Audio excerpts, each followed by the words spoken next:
உங்கள் குழந்தைக்கு இலவச பிரைவேட் ஸ்கூல் அட்மிஷன் வேண்டுமா? இப்போதே RTE என வாட்ஸ்அப் செய்யுங்கள் 9087780112. வணக்கம். ஒரே ஒரு நாள், அந்த ஒரு நாள்ல என்னவெல்லாம் நடக்க முடியும்னு நீங்க நினைக்கிறீங்க? சில நாட்கள் சும்மா கடந்து போகாது, உலகத்தோட வரலாற்றையே திருப்பி போடும். அப்படிப்பட்ட ஒரு நாள் தான் ஏப்ரல் 22. வாங்க, இந்த ஒரு நாளுக்குள்ள ஒளிஞ்சிருக்கிற நம்ப முடியாத வரலாற்று சம்பவங்களை ஒன்னொன்னா பார்க்கலாம். யோசிச்சு பாருங்க, ஒரே நாள்ல போரும் நடக்கணும், சமாதானமும் பேசணும், புரட்சியும் வெடிக்கணும். இது சாத்தியமா? ஆமா, நிச்சயம் முடியும். ஏப்ரல் 22ஆம் தேதி அதுக்கு ஒரு சரியான உதாரணம். வரலாறு எவ்வளோ சுவாரஸ்யமாவும் சில சமயம் ஒண்ணுக்கொன்னு சம்பந்தமே இல்லாம முரணாவும் இருக்கும்னு இந்த ஒரு நாள் நமக்கு அப்பட்டமா காட்டுது.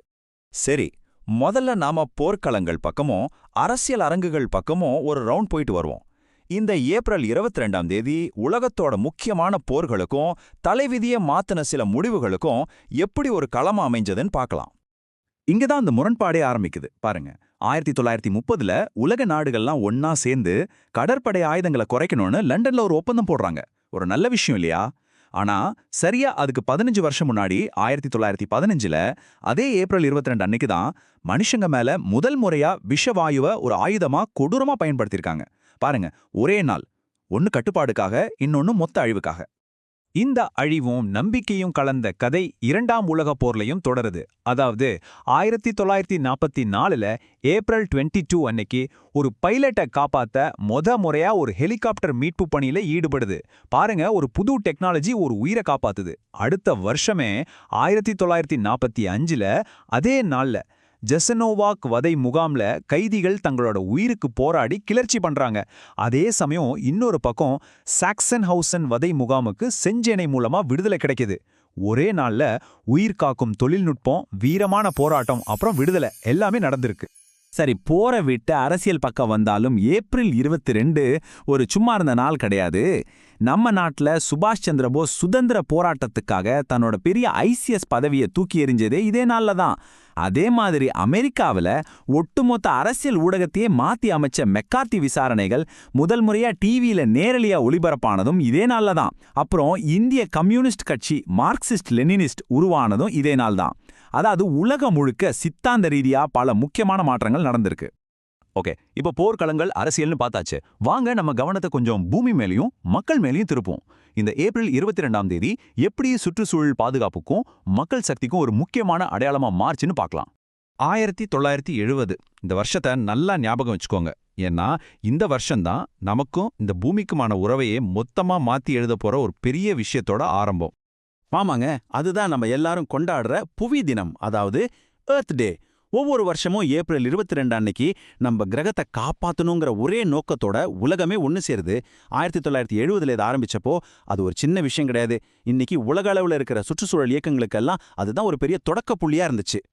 இதுல ஒரு ஆச்சரியமான விஷயம் என்னன்னா, 1970ல சாதாரண மக்கள் ஆரம்பிச்ச ஒரு விழிப்புணர்வு இயக்கம் சரியா 46 வருஷம் கழிச்சு உலக தலைவர்கள் எல்லாரையும் ஒரே மேடைக்கு கொண்டு வந்துச்சு. ஆமா, 2016ல 170க்கும் மேற்பட்ட நாடுகள் ஒன்னா சேர்ந்து பாரிஸ் காலநிலை ஒப்பந்தத்துல கையெழுத்து போட்டதும் இதே ஏப்ரல் 22ல தான்.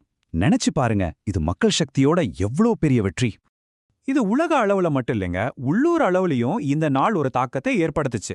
முதல் புவி தினம் நடந்த அதே 1970 ஏப்ரல் 22 அன்னைக்கு அமெரிக்காவில் பேரியோ லோக்கோன்னு ஒரு இடத்துல மக்கள் ஒன்னா சேர்ந்து போராடி சிகானோ பூங்கான்னு ஒன்று உருவாக்குனாங்க.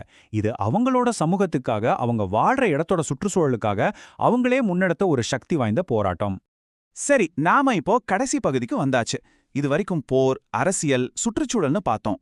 இப்போ ஏப்ரல் 22 எப்படி மனுஷனோட புது கண்டுபிடிப்புகள், உலக இணைச்ச பயணங்கள், இந்த மாதிரி விஷயங்களுக்கு ஒரு மைல்கல்லா இருக்குன்னு பார்க்கலாமாங்க. அடேங்கப்பா, இந்த நாள்ல நடந்த விஷயங்களை பாருங்க. 1500ல போர்ச்சுகீசிய மாலுமி பெட்ரோ ஆல்வாரிஸ் கப்ரால் பிரேசில கண்டுபிடிச்சது இதே நாள்ல தான். 1876ல முதல் நேஷனல் லீக் பேஸ்பால் போட்டி நடந்தது இதே நாள்ல தான். அப்புறம் 1977ல நம்ம பேசுற முறையையே புரட்டி போட்ட ஒரு தொழில்நுட்பம் அறிமுகமாச்சு. மனுஷனோட தேடல் எப்பவுமே ஓயாதுங்கிறதுக்கு இதுவே சாட்சி. ஆமா, அந்த 1977 சோதனை தான் ஆப்டிக்கல் ஃபைபர் மூலமா முதல் முறையா தொலைபேசி அழைப்புகளை அனுப்புனது. இது எவ்வளோ பெரிய விஷயம்னு யோசிச்சு பாருங்க. இன்னைக்கு நாம இன்டர்நெட் பயன்படுத்துறோம், வீடியோ பார்க்குறோம், உலகத்துல யாருக்கு வேணும்னாலும் நொடியில மெசேஜ் அனுப்புறோம். இதுக்கெல்லாம் அடிப்படையான தொழில்நுட்பத்தோட முதல் புள்ளி அன்னைக்கு தான் வைக்கப்பட்டது.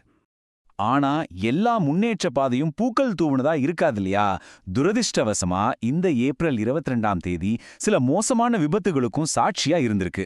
விமான விபத்துகள், மெக்சிகோல நடந்த எரிவாயு வெடிப்புன்னு பல 100 உயிர்களை நாம இழந்திருக்கோம். இந்த துயரங்களும் வரலாற்றின் ஒரு பகுதிதான். சரி, இப்ப நாம முடிவுக்கு வரோம்.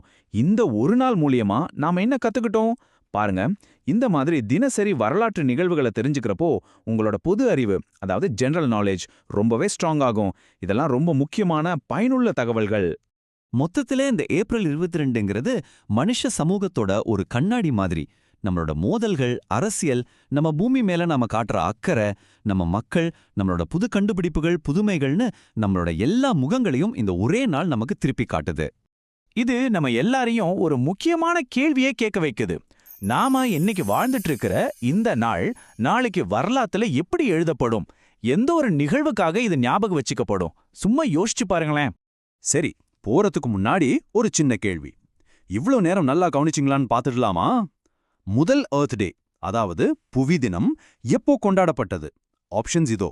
ஏ 1965, பி 1970, இல்ல சி 1980. யாரு சரியா பதில் சொல்றீங்கன்னு பார்க்கலாம். உங்க பதில உடனே கமெண்ட்ல போடுங்க. பெஸ்ட் கமெண்ட்டை நாங்க பின் பண்றோம். இந்த முழு விளக்கத்தையும் பொறுமையா பார்த்ததற்கு ரொம்ப நன்றி. நாங்க உங்களுக்காக இந்த மாதிரி பயனுள்ள தகவல்களை தொடர்ந்து கொடுத்துக்கிட்டே இருப்போம். மறக்காம நம்ம செல்லூர் இ-சேவை இன்ஃபோ சேனலை சப்ஸ்கிரைப் பண்ணுங்க. அப்போதான் நாங்க போடுற முக்கியமான விஷயங்கள் உங்களுக்கு உடனே நோட்டிஃபிகேஷனா வரும். இது எங்களுக்கும் ஒரு பெரிய உதவியா இருக்கும். உங்கள் குழந்தைக்கு இலவச பிரைவேட் ஸ்கூல் அட்மிஷன் வேண்டுமா? இப்போதே RTE என வாட்ஸ்அப் செய்யுங்கள் 9087780112. இந்த வீடியோ பார்த்ததுக்கு நன்றி. வீடியோ பிடிச்சிருந்தால் லைக் பண்ணுங்க, நண்பர்களுக்கும் ஷேர் பண்ணுங்க. செல்லூர் இ-சேவா இன்ஃபோ சேனலை மறக்காமல் சப்ஸ்கிரைப் பண்ணுங்க நண்பர்களே.